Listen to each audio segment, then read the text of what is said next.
যিনি বাংলাদেশের একটা বিশাল ক্ষতি করেছেন একটা বিরাট পদে থেকে, এবং সেই পদ থেকে তিনি বাংলাদেশের ভাগ্য নির্ধারণ করার একটা ব্যাপারে দায়িত্ব ছিলেন। সেখানে তুমি সেই জায়গায় প্রতারণার আশ্রয় নিয়েছেন, জনগণের সঙ্গে প্রতারণা করেছেন, রাষ্ট্রের সঙ্গে প্রতারণা করেছেন। সাবেক বিচারপতি খায়রুল হক সাহেব, তিনি এই তত্ত্বাবধায়ক সরকারের ব্যাপারে যে রায় দিয়েছিলেন, শর্ট যে রায় দিয়েছিলেন সেটা এবং তার পরবর্তীকালে সেটার যে পূর্ণাঙ্গ যে রায় মধ্যে আকাশ আর পাতাল তফাৎ ছিল, এবং সেই যে রায়টা তিনি শর্ট দিয়েছিলেন সেটাও আমরা মনে করি যে এই রাষ্ট্রের বিরুদ্ধে গেছে।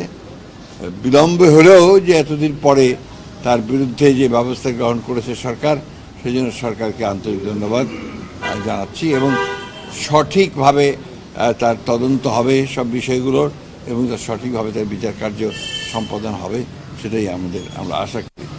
দ্বিতীয়ত আরেকটি বিষয় আছে যেটা খুবই গুরুত্বপূর্ণ আমরা মনে করি। আমরা পত্রিকান্তরে আপনাদের মিডিয়ার মাধ্যমে জানতে পারছি যে আপনার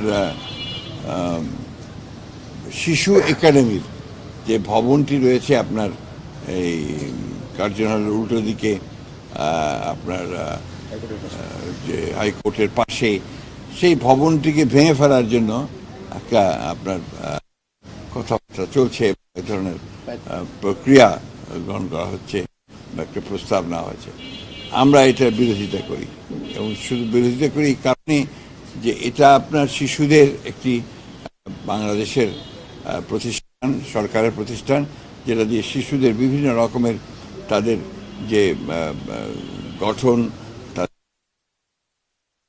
মানসিকতা তৈরি করা, তার এক্সট্রা কারিকুলার অ্যাক্টিভিটিস তৈরি করা, এই সব কিছুর ব্যাপারে আপনাকে এটাকে নেওয়ার জন্য শহীদ প্রেসিডেন্ট জিয়াউর রহমান সাহেব এটার উদ্যোগটা নিয়েছিলেন, এবং তিনি প্রথম এই শিশু একাডেমি তিনি নির্মাণ করেছিলেন, এবং এটা সারা বাংলাদেশেই এর ব্রাঞ্চ আছে।